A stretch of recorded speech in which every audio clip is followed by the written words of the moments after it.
दोस्तों, legal and legal में एक बार फिर से आपका स्वागत है। इलाहाबाद उच्च न्यायालय के चीफ जस्टिस श्री प्रीतिंकर दिवाकर 21 नवंबर 2023 को रिटायर हो गए हैं। अपने विदाई समारोह में उन्होंने बहुत सी अच्छी अच्छी बातें कही, लेकिन साथ ही एक ऐसा विवादित बयान दे दिया जिसने कॉलेजियम के ऊपर एक बार फिर से प्रश्न चिन्ह लगा दिया है। आप सबने सुन लिया है, पढ़ लिया है। जस्टिस प्रीतिंकर दिवाकर ने कहा है कि इलाहाबाद उच्च न्यायालय की तरफ उनका ट्रांसफ़र उनको हरासमेंट करने के लिए किया गया था, उनको परेशान करने के लिए किया गया था। यानी कि इससे बहुत सारे इशारे मिलते हैं। सबसे बड़ा ये कि कॉलेजियम जजेस को हरास भी करता है, कॉलेजियम अपनी मर्जी से भी जजेस के हस्तांतरण और ट्रांसफ़र चलाता है। लेकिन ये बात उन्होंने अपने विदाई समारोह के समय कही। जब तक वह इलाहाबाद उच्च न्यायालय के चीफ जस्टिस रहे तब तक उन्होंने अपनी पीड़ा बयान नहीं की।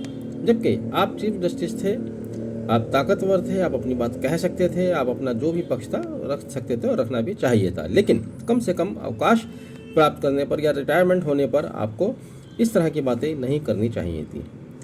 अब उनके इस वक्तव्य ने बहुत से जो कन्फ्यूजन क्रिएट हो गए थे उनको भी दूर कर दिया है। आज देश में सर्वोच्च पद पर भारत के chief justice doctor DY Chandrachud बैठे हुए हैं और पूरी देश की जुडिशरी, सभी पक्ष और विपक्ष, सत्ता के लोग, अधिवक्ता, साथ ही सभी स्टेक होल्डर उनका बहुत ज़्यादा सम्मान करते हैं, उनकी ईमानदारी का, उनकी कार्यप्रणाली का।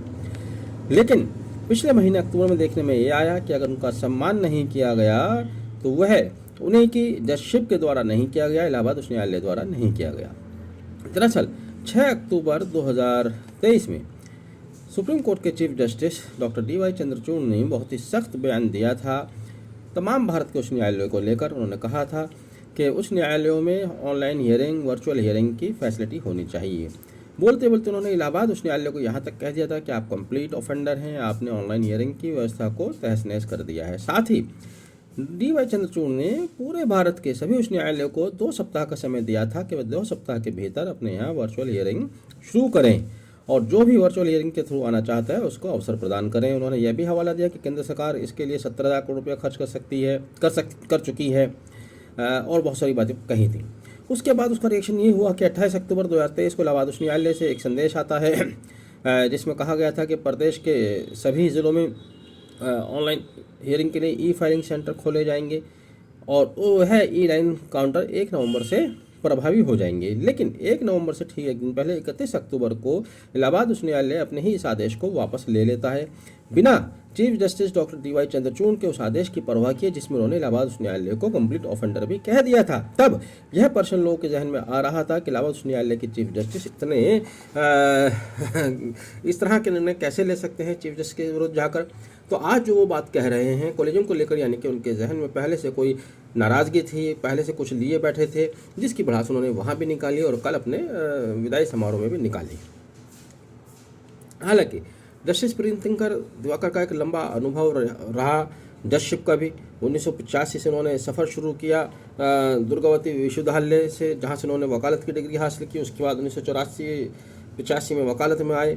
2005 में छत्तीसगढ़ हाईकोर्ट द्वारा उनको सीनियर डेजिग्नेशन का पद दिया गया, पहचान दी गई। 2009 में उन्हें छत्तीसगढ़ हाईकोर्ट में जजशिप एलिवेट की गई। तो 2009 से जजशिप में चल रहे थे।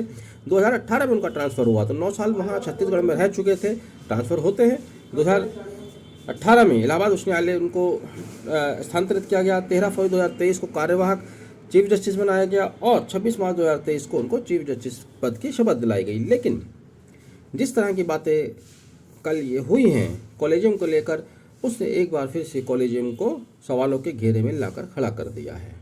हालांकि हमारा मानना यह है कि अपने विदाई समारोह में इस तरह की बातें उनको नहीं करनी चाहिए थी। इससे आपकी जुडिशरी में ही बहुत सारे सवालों पे सवाल पैदा होते जाएंगे। आपने वीडियो आखिर तक देखा, thank you, have a nice day.